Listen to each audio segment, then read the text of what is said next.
Hey, what's up, all you broke three gunners? Today I'm going to give you a little tutorial on opening up the load port on a Stoeger M3000. A couple things to remember when you're doing this. First thing is don't be afraid of doing it. It's actually not as hard as you have it, built up in your mind. It took me about 3 weeks of convincing myself to do it. Um, but as long as you go slow, you use the right tools, and don't try to overdo it, you should be just fine. Now, that being said, just as a quick disclaimer, I'm not responsible if you do ruin your gun, and also not responsible for anything that happens because you modified it. Let's get over to the workbench and we'll look at what we've got here. All right, so for the stuff that you're gonna need, you're gonna need some painter's tape to kind of mark off your lines. You'll need a couple rags to stuff down in the action. That'll help you clean up any kind of debris that gets in there. You'll need some files. I picked up a set of files down at the Home Depot for about 20 bucks. For taking off most of the material, you're going to use this guy. It's flat on one side, round on the other. And then you've got some smaller files that this one's got some flat edges on it. Mostly I'm going to be using this guy for some of the fine tuning. It's just like your other one. It's flat on one side, round on the other.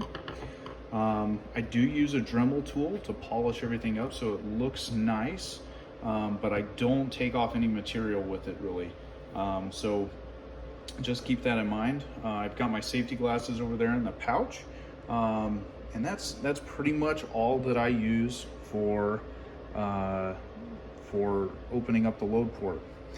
Now I've got my shotgun here, so, or at least the receiver anyways, and you can see I've already done some work on it. I did the work, and after practicing with it for a little while, determined that I needed to take a little bit more out for quad loading. It dual loaded really well, but as far as quad loads go, it needs a little bit more work.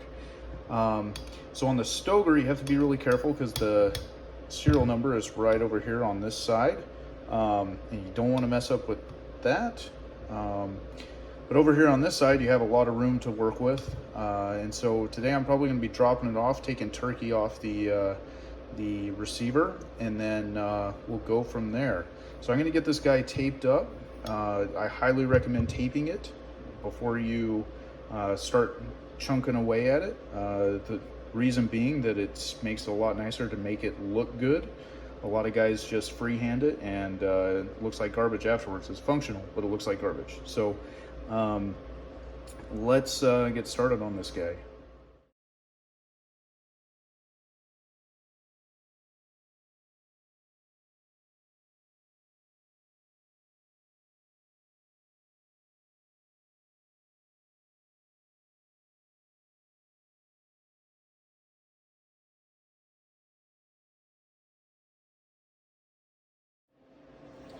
All right, so I've got it prepped up here. You can see I've taped everything off. This is the section I'm going to end up removing with my files. It's probably a little bit hard to see in the time lapse. I didn't realize my camera was a little bit off. A couple other tips as far as prep work is make sure that you clean your receiver out really well, get any kind of oil out of there, that way the metal shavings don't stick. And then I stuff a rag through the barrel port all the way up into the receiver so that as I'm filing away in there, those most of the metal shavings will fall onto that, and then I can just pull it out really easy. It cuts down on the amount of metal shavings that I got to get out. I also tape up this side of the receiver, so if I slip with my file, I'm not going to end up gashing anything on the inside. And then I also tape it a little excessively over here, just in case I slip with the file. So the next step that we're going to do is put on the safety glasses and start filing away at this.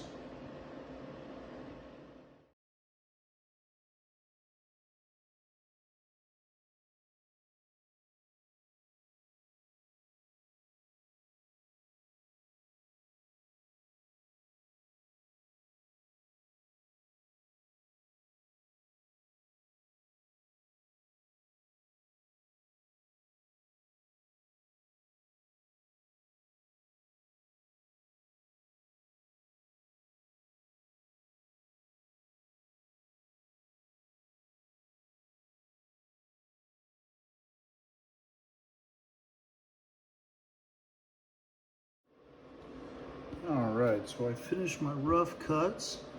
You see in here, I was able to trim that down pretty darn far and get rid of the turkey pretty easy. It did take me, I've probably been at this for about 2 hours. You could probably use a Dremel tool to take out some of the first sections and whatnot, but then I just kind of cleaned up this edge right here. I had a little problem with shells catching, so I cleaned up a little bit here. The big thing is just make sure that you can feel that lip in there. That way you don't accidentally go too far and ruin your receiver. So anyways, I'm going to get this untaped and now get everything polished up.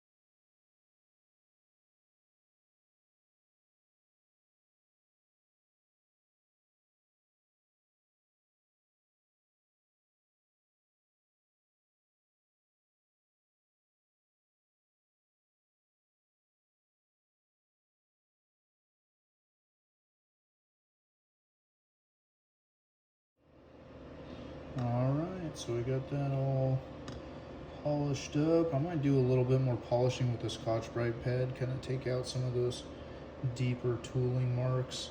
But yeah, it seems to have turned out pretty well. I didn't get into the Stoeger too much at all, but yeah, now to get all this stuff out of the action, out of the tube, and clean it up, and test out how it loads now.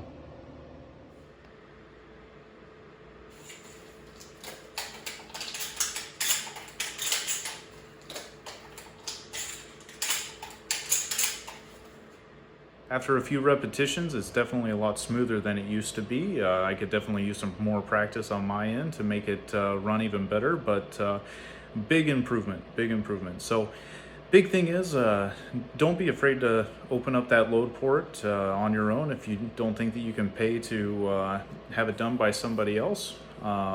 Just make sure to take your time, and I hope this video is helpful for you. It definitely was a fun experience, and until next time, good luck out there 3-gunning.